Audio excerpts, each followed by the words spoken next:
Welcome to the Sacred Rebellion, the space where truth isn't filtered, sovereignty is sacred, and a rebellion, it's a return to self.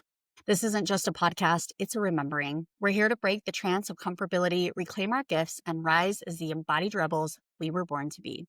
Here we journey with the wild hearts, the way showers, and the visionaries who chose their truth over comfort, their mission over their fear, and their soul over the system. This is where the coded ones come to speak, the ones who didn't fit in because they were never meant to, and the ones who turned their pain into power and their story into medicine. So drop in, take a deep breath, and let's remember who we are, one sacred rebellion at a time. Today on the Sacred Rebellion, I am joined by a good friend, Josie, a womb healer and a feminine embodiment mentor who's helping women reconnect to their sacred power of their bodies. Whoa, so good. I'm already feeling the vibes. Josie's work is all about healing our relationships with our womb, understanding the natural rhythm of our menstrual cycle, and reclaiming our sexual energy as a source of power and liberation. In this conversation, we dive deep into what it really means to live in harmony with your feminine biology, release shame, and remember the intuitive wisdom your body knows it always has been held. If you've ever felt disconnected from your cycle or curious about spiritual power of your womb, this episode is for you. Welcome, Josie, to the Sacred Rebellion podcast. Thank you so much for having me, Michelle. I'm so excited to be here. You were on my podcast at the beginning of the year, and now I'm really excited to meet your audience and come on the Sacred Rebellion podcast. As you were speaking, I was just getting all these tingles and shivers all over my body. So it feels super aligned and beautiful to be here. Thank you so much. Beautiful. Yes, that's what it should be, right? It should be very activating. It like grabs people into this space where it's, oh my gosh, I got to hear what people are saying. I want to know what it's like to tap into your womb energy because I'm just going to be completely frank here. I have been working with the mother void. So working in the, God creation void energy, which is womb energy. And let's just say the shit that gets created in that space is like mic drop. It's just so powerful. And then connecting into your own womb and being a mother myself. I have 2 children, healthy babies.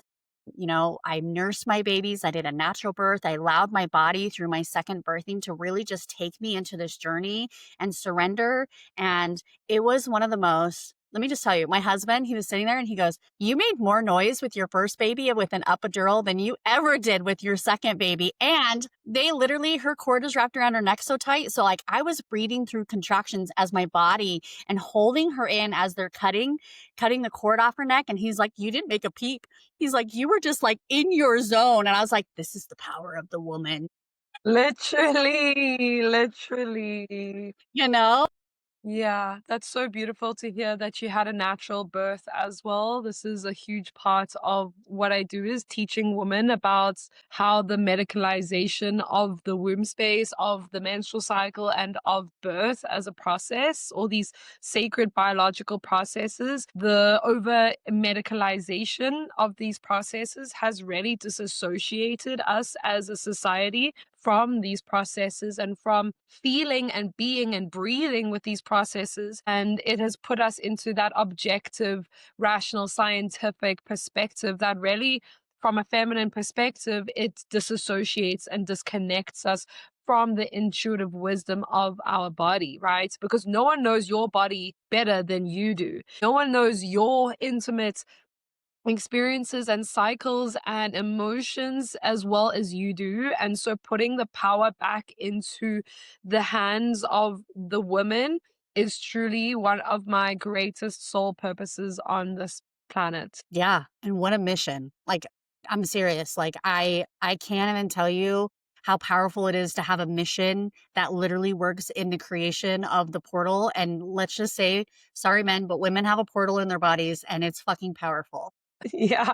And that's why the feminine has been suppressed for thousands and thousands of years, because the feminine is feared. And I say feared in a also positive and negative way, because we should have a certain level of respect and reverence for the feminine. And sometimes that can be an intimidation that elicits fear, and not fear, and fear in a healthy way. Like, we should have this deep level of respect and reverence and a healthy level of intimidation for these deep processes, because they're no walk in the park, you know? They really are like deep psychological, spiritual, emotional processes that initiate, you know, the girl into the woman when she first gets her period.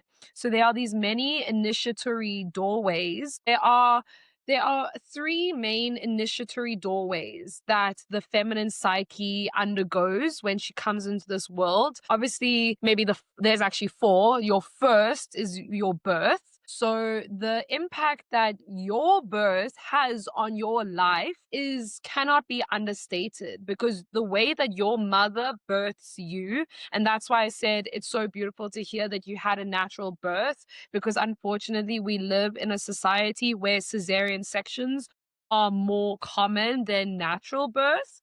Add something to that because it was really interesting because I wasn't planning on having a natural birth because I was indoctrinated at the time. I was sitting in my husband's pickup and I got a full download and they said, "You cannot have her a medicated birth. She will die." And I was like, "Okay."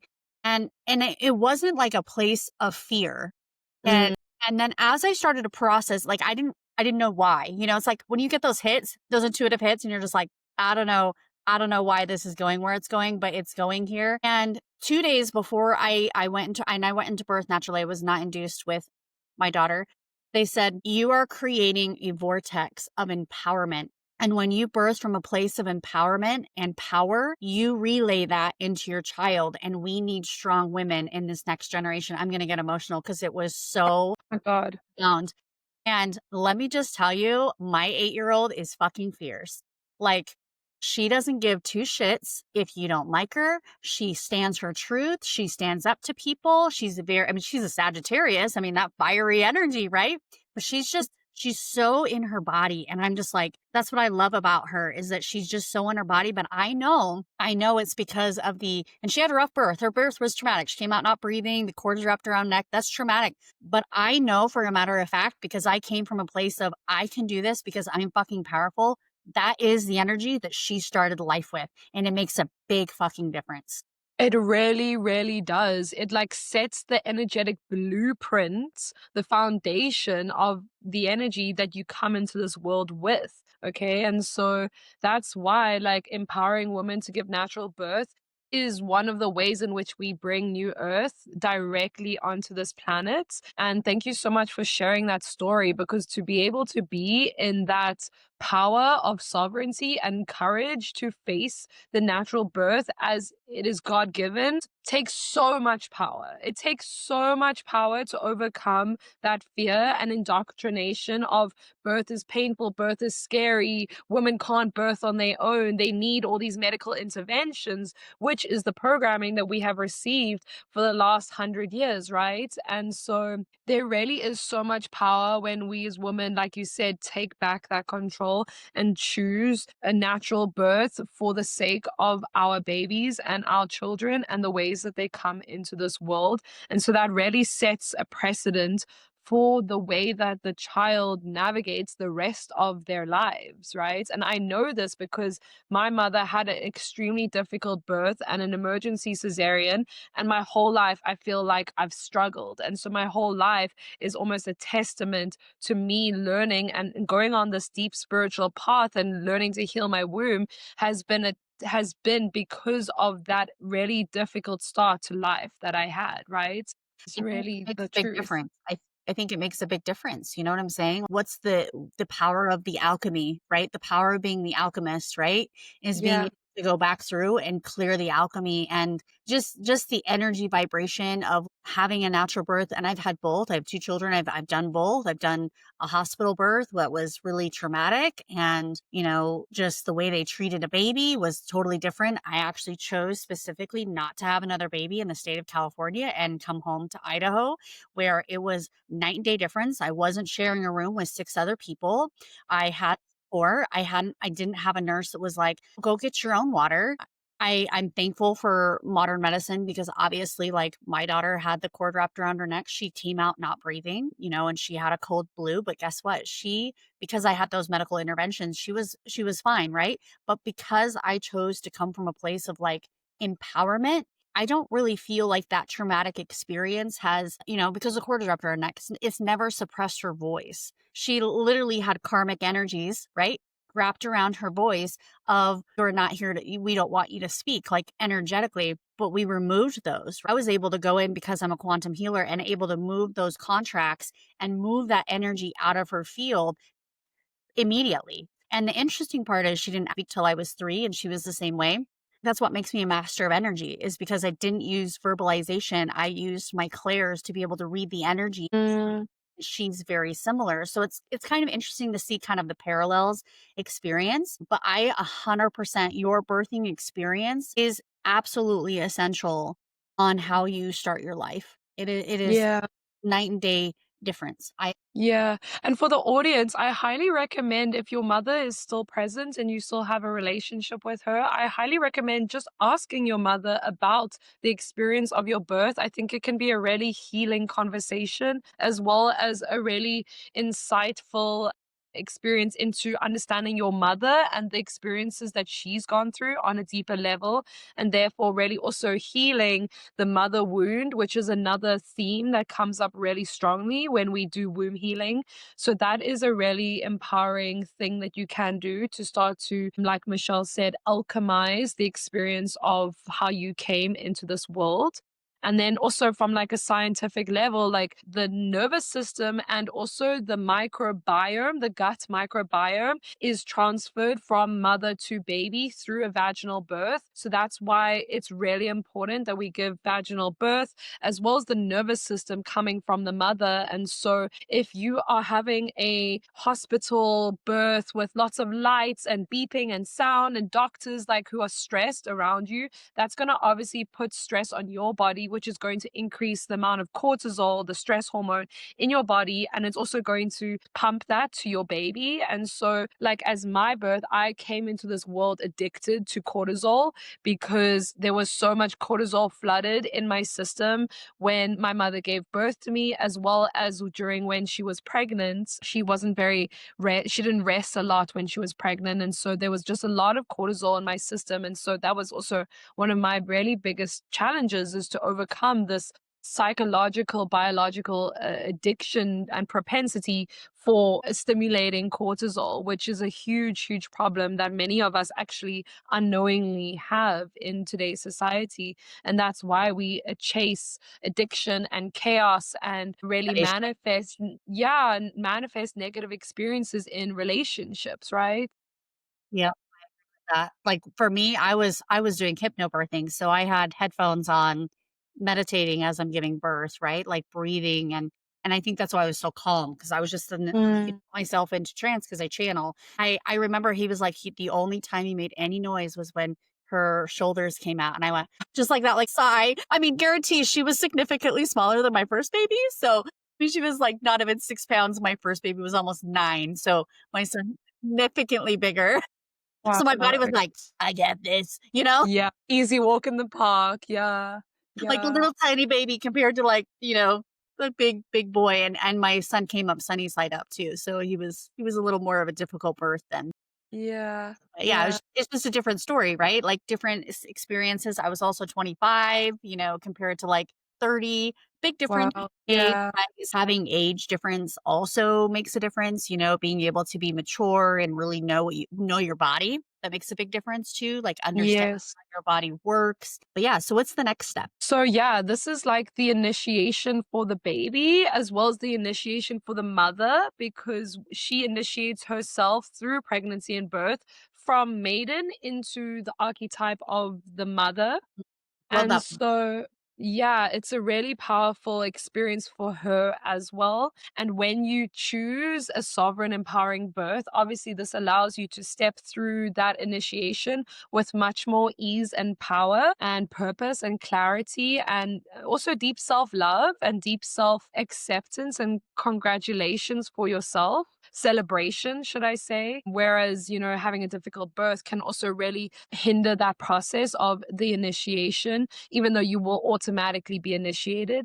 And even some women who don't give birth to physical children, they end up automatically actually initiating into mother energy just through the seasons of the responsibilities that they take on in their life. So they may not have like physical children, they look after the people in their community as if they were their children. And so that can also be a way to energetically step into that initiation if you so desire. Or sometimes it just naturally happens, right?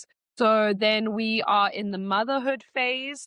And as a woman starts to approach her menopause, which is again the psychic doorway of initiation that initiates the mother into the archetype of the crone. And so this is also a really powerful space for the woman to step into, as it really is a time where she consolidates her wisdom and consolidates all the knowledge and wisdom that she's gained during her maiden and mother years. And now she gets to step into the wisdom keeper role of being a crone. And unfortunately, this part of the feminine journey is not yet in society really well accepted. It's not loved, it's not appreciated, it's not understood. Menopause, women after menopause are seen as broken and useless and not contributors to society. So unfortunately, we lock all our wisdom keepers up in old age homes and we tell them that they're senile and that they don't matter and they don't have a place or a role in the family or in the society. And so a really big part of healing your womb is learning to find beauty and power in aging and in every single phase of womanhood that you find yourself in.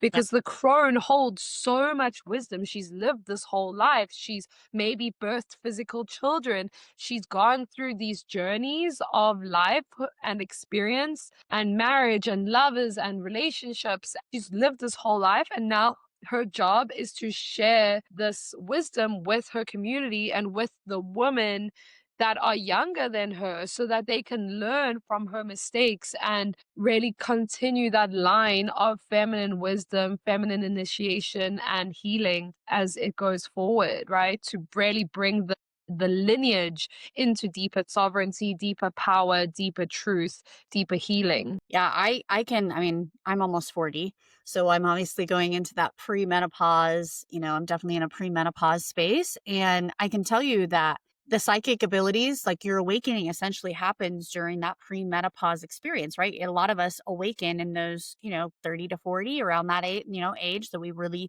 start to come into our power and our energetic frequency of our blueprint of our soul empowerment.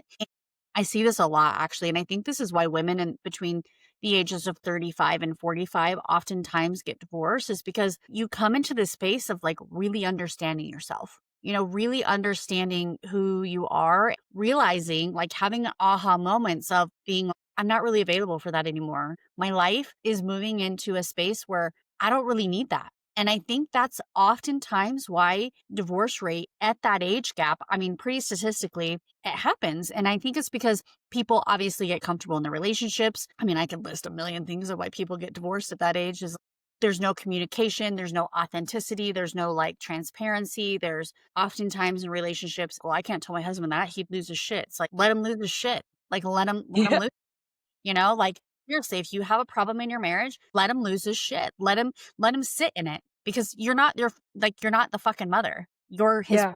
I see that a lot in relationships as someone who coaches a lot of people, is I see a lot of the like, well, I mean, I work a 40-hour week, he works, but he still expects this. Like, I'm just going to say this. Women are still playing the same fucking role that we did in 1925, yet we work full-time jobs just like a man does. Almost every single one of us does.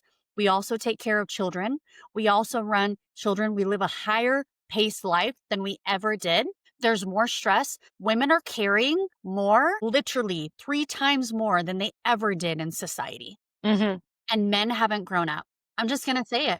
I'm just Preach, preach, preach, preach, preach. still are in a dynamic of like, I'm your fucking mother. No, I'm not your fucking mother. I don't have this in my relationship, but I see it a lot in people's Yeah. relationships, and sometimes Yeah. I'm like, "Make your own fucking choice."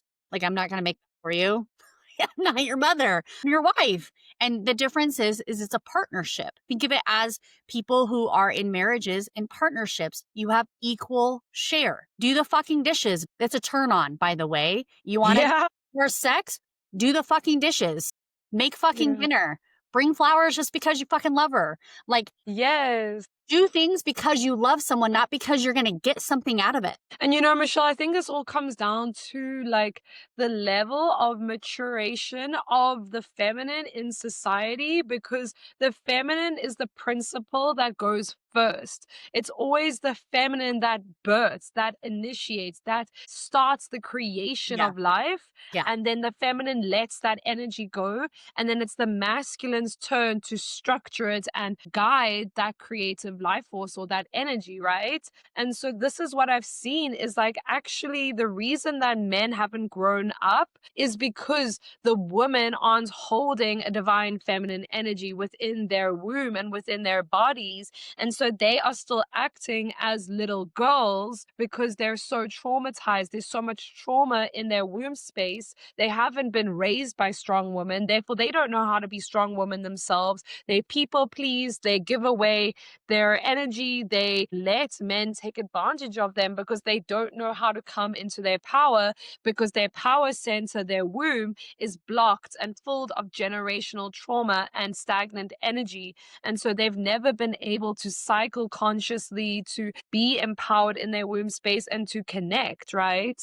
And so really it's the process of cycling consciously and being in a deep relationship with your blood and moving through those cycles is what initiates the woman into her deeper divine feminine energy and matures her in her emotional awareness too. yeah, and really planning your life around your cycle. I mean, Mm. seriously, if I'm in a like the day before my period, I usually have so much energy and I'm like, I'm gonna get so much shit done, right? And then it's like the day I start, I'm like, it's a cool day. It's like I'm not doing shit. Like I'm just Yeah.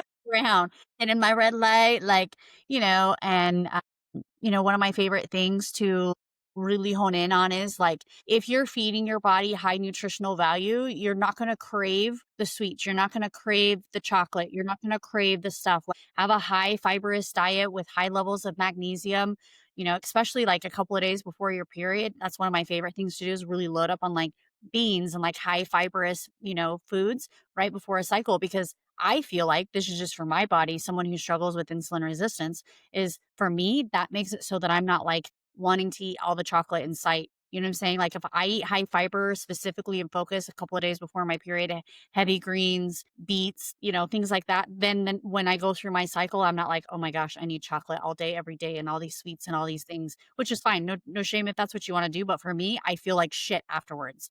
So for me to be able to flow very organically in my period, first of all, I track my period. I know what phase I'm in. I know what energy I'm in. I know how that works because that's how I plan when I create energy. When I create workshops, it depends on where I'm at in my cycle because I am not going to create something right before I start a cycle. Like I'm just not. I'm not going to launch things. I'm not going to create things. So I plan my business even around my freaking cycle. Like I have never said that out in public, but I do because I know the natural cycles of myself and I know how I function and I know how I tick and I know if I can plan and structure my business accordingly, then I'm actually in sync of myself. What's your thought? Yeah.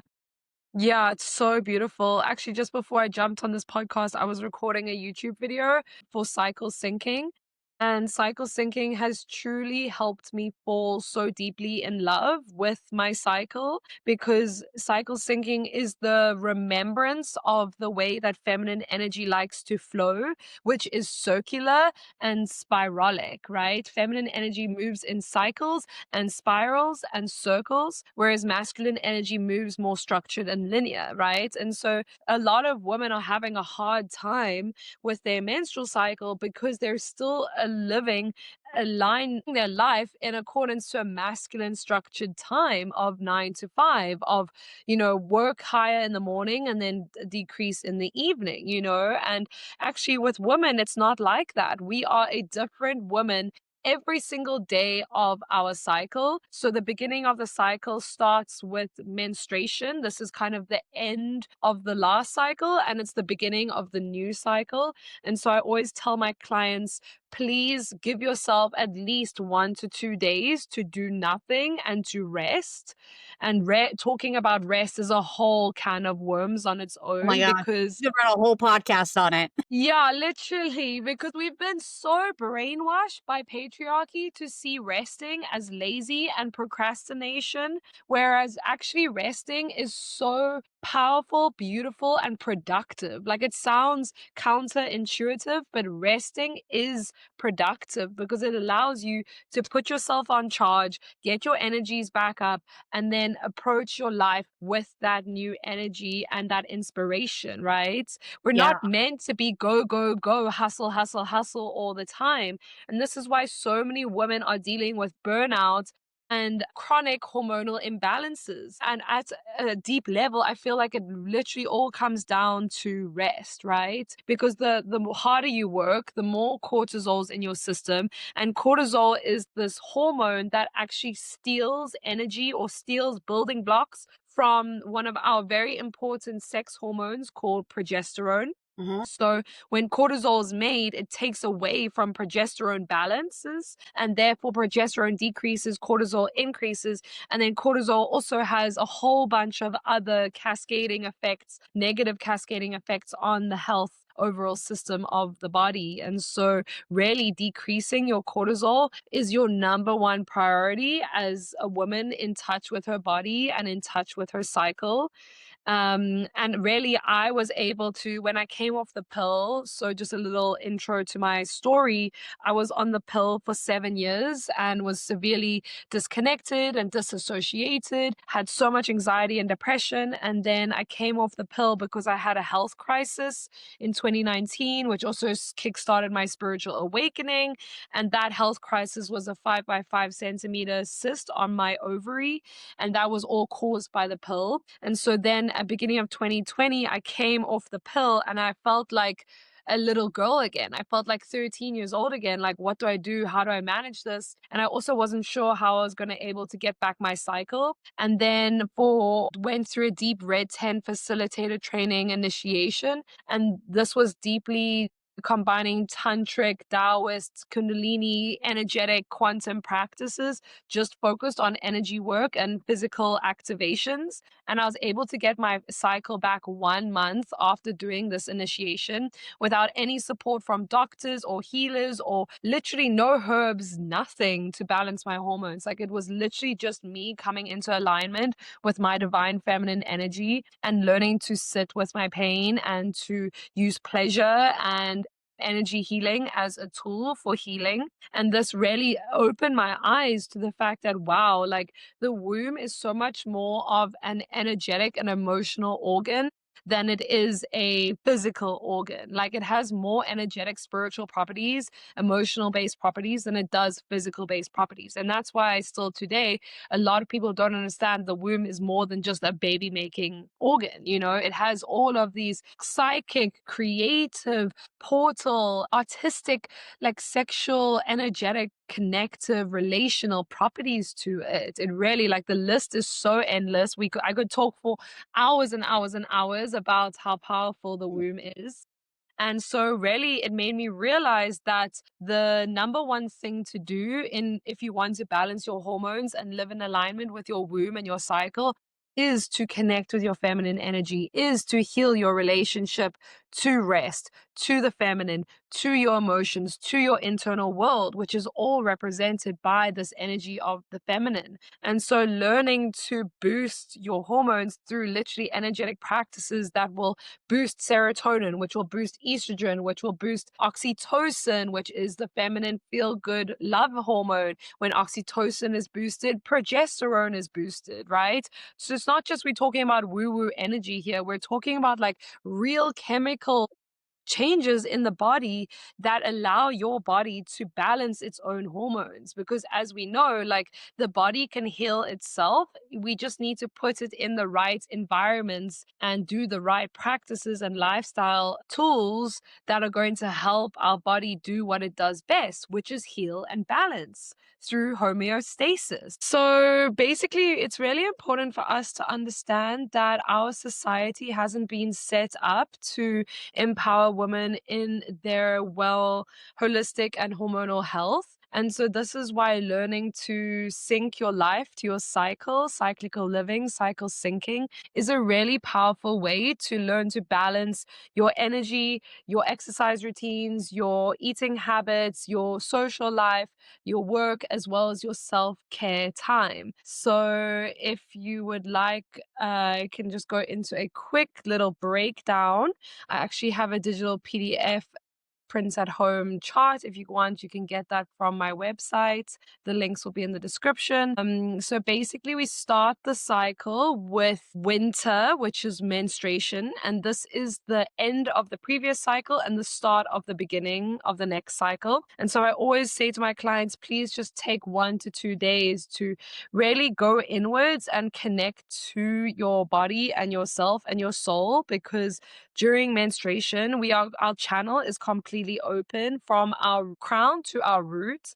And if we allow ourselves to sit in meditation, we can actually receive really potent downloads and have a deeper connection to our spirit guides and to the goddess and God, because our entire field is open and we are in that flow of the veil is non-existent. So prioritizing self-care, alone time, hot, nourishing meals, home-cooked food, meditation, slow yin yoga. This is really what I recommend the most during the menstruation phase.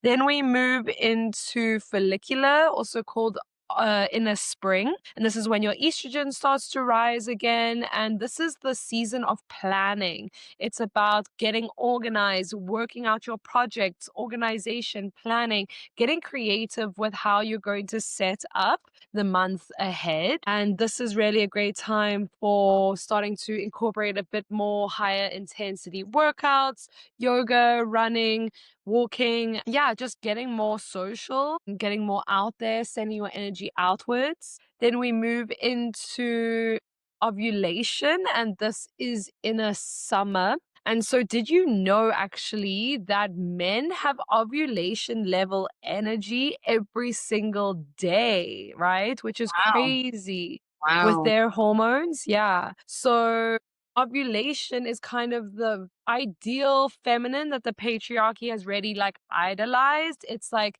she's flirty, she's sexy, she's outgoing, she's sociable, she's chatty, she's light, she's fluffy. You have a lot of energy during this time, and obviously you really crave the number one thing that your body wants during this time, which is sex, right? So be careful to take precaution during that time, but really we can use this energy instead of making a baby. We can use this ovulation energy in our work and our projects to really get things done. I find during my ovulation energy, I really just want to get so much done, tick everything off my list. I can stay up late, I can not get so much sleep and still function and just be really, really productive during this time. And so that usually lasts for about 5 days or so, even though the actual physical process of ovulation is only around 40. And then we move into luteal phase, also known as inner autumn or fall.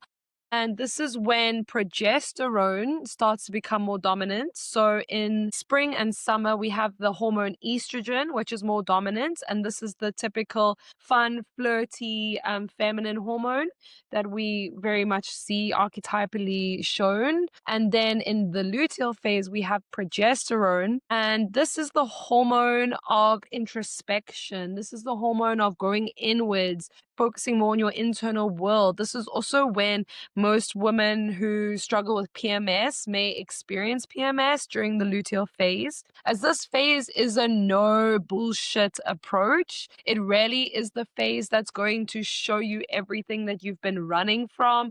It's the Mhm. phase that's going to bring up the most shadows. So, starting to do shadow work and become more aware of your shadow is the most important part of this phase.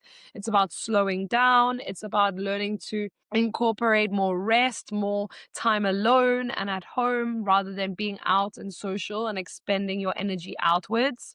Mhm. This time can also be a really creative time. And really, it's just about starting to slow down, take stock, reflect, and really prepare your body for menstruation, which is then the cycle repeating again. My womb healing mentor always said to me that PMS stands for provide me space. So I really see PMS as the womb's way of communicating to the body that she needs more attention. The womb needs more attention, and the person, the woman, needs to take more care of herself and prioritize self care practices more, right? Because Mhm. a womb that isn't taken care of and isn't acknowledged for her cyclical nature is a womb that's going to experience symptoms and problems and PMS and delayed bleeds and delayed ovulation and stress, right? All of these lack of connection to ourselves, this is why we experience womb symptoms, womb ailments. So PMS can be significantly decreased through a consistent self-care, self-love practice throughout the cycle, right? I Mhm. really want to encourage people to take care of themselves throughout your cycle. Have that balance. Don't just go super, super hard in your spring and summer, and then by the time you get your luteal and menstruation, you're now burnt out. Like, find balance throughout your whole cycle, connect to your womb throughout your whole cycle, and that's going to make your luteal and menstrual phases much lighter, less heavy emotionally, less symptoms, and yeah, much more pleasant. So you can actually fall in love with all aspects of your cycle rather than just idolizing the spring and the summer and then regretting and hating the autumn and the winter, right? And just Mhm. like I was saying, like winter in nature, we don't say that like winter is less important than summer, you know, like all seasons have a place within the natural environment, and they're all important for different environmental processes to take place. And so the same happens within your body. And so it's really about learning to find balance and love for all phases because they all will have their challenges as well as their strengths, right? And it's just about Right. getting to know yourself on a deeper level that you can find that. Yeah, I love that. That makes it all makes sense. It honestly, it's just such a no-brainer, right? Like being able to really honor that where you're at and each phase of your life and your cycle is how you plan your experience. And I think that as a society we need to be more like that. We Totally. need to I don't normalize. understand why we're not taught this in schools. It's like it's so basic, but we're not taught it in schools. And really that's also one of my missions is to make more of this education accessible in primary and high schools so that girls have this education at a much earlier age. Yeah. Yeah, because I think a lot of times it's like, your period's heavy when you're young, and so you just go to a doctor and get put on birth control and they think it's Yeah. soft, when it really it's like it's emotional and it's an emotional healing that needs to be taught, and how do you do that? Yeah. How does that feel? And that's about like really raising the next generation in a different way than we've ever been taught, right? It's like that next generation of women being shown that your period is not something to, be an inconvenience, which is what I was Yes. taught. Like it's an inconvenience. It's a great, you're on your period. That means you're going to be a bitch, right? It's like, it's the only time that it's acceptable to cry, and some people, and Mm, it's a lot of the stigmas of a woman on her yeah. and so I really hope that, our generation can really bring forward a different understanding of the feminine aspects of ourselves to be able to come from a place of like, "Oh, I have a heavy bleed. I've got trapped emotions, or I've got this going on in my field, or I've got this going on," Yeah. and make that normalized instead of run to a doctor and just go get on a birth. Totally. Totally. Yeah. And I really think it will happen. And I really see that it is happening. And yeah, just encouraging young girls to love their bodies from the beginning and not have to spend so much of their lives like undoing all of this pain and shame and Mhm. emotional pressure and tension, right? So Yep. I really do feel like that is, yeah, the raising the next generation to be in love with being a woman is really where it's at. And realizing that, like, it was interesting. My daughter's a dancer and she has to wear a different size.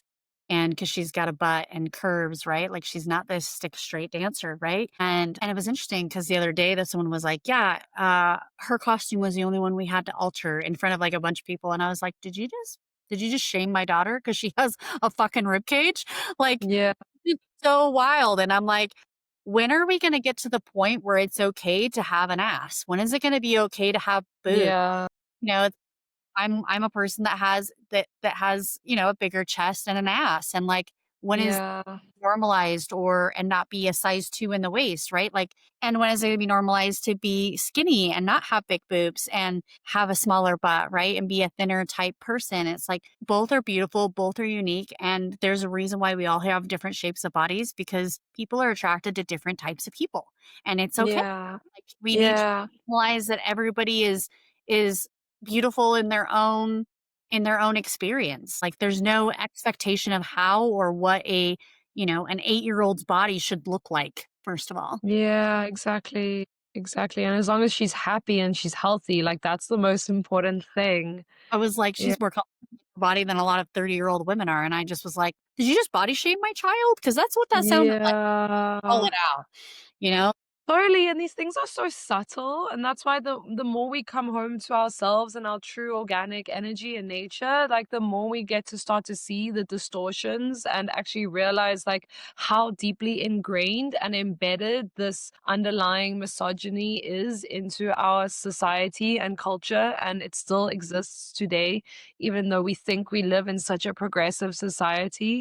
So it's really important that we call these things out and we actually like talk about it and make it normalized and yeah, show our kids that like standing up for yourself is really important and like telling I people that's not nice and that's not okay and that's disrespectful. Like it's really important. And like sometimes younger kids do need to school adults, you know?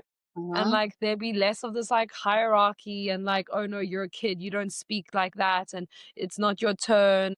Like I also was watching if you watch any movie from the early 2000s, like one of the biggest jokes that they always make is like, yeah, like fat shaming. Like it's like the most worst thing that you could be called in the early 2000s was fat, right? Like that was the biggest insult. And like it's just crazy. Like we've come far, but also still to this day, it's like how much representation are we seeing? Like it's so slow, these things. And really, like you said, it's like we're not doing that anymore. We're not fat shaming anymore. That's like so 2007. Like, come now. It's not into that.